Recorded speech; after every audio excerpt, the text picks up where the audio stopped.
Selamat berjumpa kembali dalam layanan audio sahabat seperjalanan. Hari ini adalah hari Sabtu 10 Februari 2024. Firman Tuhan terambil dalam Amsal 3 ayat 29 sampai dengan ke-30 dengan tema kejahatan paling jahat. Demikian bunyinya, janganlah merencanakan kejahatan terhadap sesamamu sedangkan tanpa curiga ia tinggal bersama-sama dengan engkau. Janganlah bertengkar tidak semena-mena dengan seseorang jikalau ia tidak berbuat jahat kepadamu. Mari kita berdoa. Bapa yang di dalam surga, kami ingin belajar bahwa kami punya kepekaan untuk tidak melakukan kejahatan, apalagi perbuatan kejahatan yang paling jahat. Dalam nama Tuhan Yesus kami berdoa, amin. Shalom sahabat seperjalanan yang dikasihi Tuhan. Ada sebuah peristiwa yang kita dengar dari berita.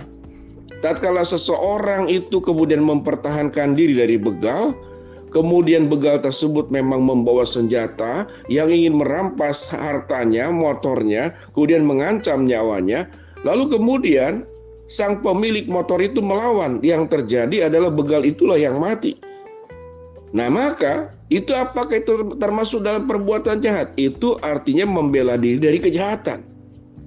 Jadi kita melawan orang yang ingin melakukan keburukan supaya kita kemudian tidak jadi korban.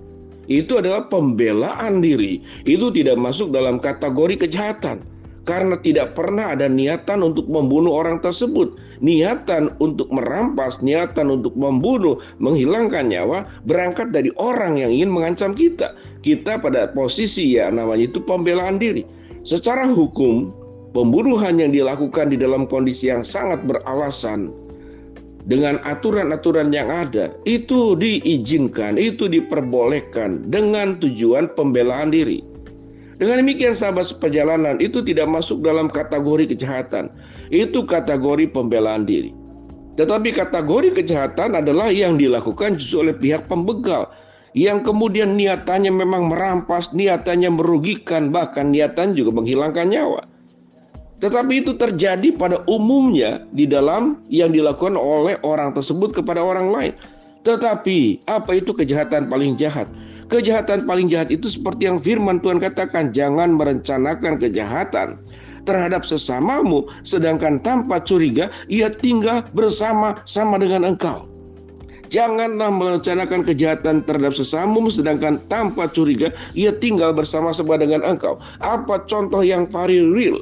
Contoh yang paling real adalah bagaimana ayah kandung memperkosa anak sendiri, anak kandungnya sendiri.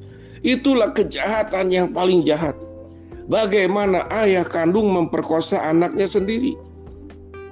Bagaimana seorang ibu yang anaknya sudah terlahir karena masalah-masalah yang sedang tidak dihadapi, kemudian membunuh bayinya sendiri. Itulah kejahatan yang paling jahat. Apa itu bentuk kejahatan yang paling jahat? Tatkala kita dari tidak punya apa-apa, kita dibesarkan oleh seseorang. Ada sebuah peristiwa seorang ibu yang membesarkan anaknya sampai anaknya kemudian berhasil. Ibu itu banting tulang, kemudian sampai ibu itu juga menjadi kaya. Maka kekayaannya juga dilimpahkan kepada anaknya. Tapi anaknya di masa dewasanya merampas seluruh harta benda ibunya sendiri, ibu kandungnya sendiri. Sampai ibu kandungnya tidak punya apa-apa karena pengaruh istrinya yang ingin merampas semua harta daripada ibunya. Peristiwa itu terjadi karena ibu yang bersangkutan konseling dengan saya pribadi. Saya tidak punya apa-apa lagi Pak Pendeta, semuanya diambil oleh anak saya. Ini yang dikatakan oleh kejahatan paling jahat. Janganlah merencanakan kejahatan terhadap sesamamu, terhadap ibumu, terhadap anggota keluargamu, sedangkan tanpa curiga ia tinggal bersama-sama dengan engkau. Sahabat seperjalanan, kalau kita uraikan kembali apa itu kejahatan yang paling jahat. Di dalam peperangan ada sebuah aturan. Ibu-ibu dan anak-anak tidak boleh menjadi korban.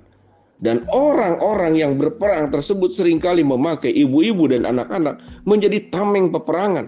Jadi sewaktu menyerang, ibu-ibu dan anak itu dikedepankan. Dan kemudian para tentara itu berlindung di belakang ibu-ibu dan anak-anak. Sehingga musuh yang akan menyerang tidak berani menembak. Karena apa? Karena itu menjadi perisai hidup. Ibu, wanita, anak-anak dijadikan perisai hidup. Dalam rangka sebuah kehausan akan kekuasaan. Orang menghalalkan segala cara, melakukan kejahatan yang paling jahat.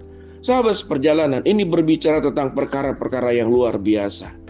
Kalau kita boleh belajar kemudian merenung tentang siapakah kita, Mungkin kita berkata bahwa kita tidak akan melakukan perkara itu terlalu sadis, itu terlalu luar biasa, dan aku tidak melakukannya.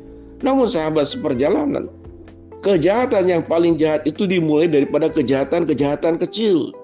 Bagaimana mungkin kita bisa makan tatkala kita sudah kekenyangan, kita terus makan, lalu di samping kiri kanan kita, di sebelah rumah kita, di tetangga kita, orang yang kita kenal, yang kita tahu, memang bukan pura-pura miskin, memang bukan pura-pura kekurangan, orang tersebut kita tahu dengan jelas secara objektif, orang itu sedang kesusahan, orang itu sedang sakit, orang itu sedang butuh bantuan, lalu kita pura-pura tidak tahu.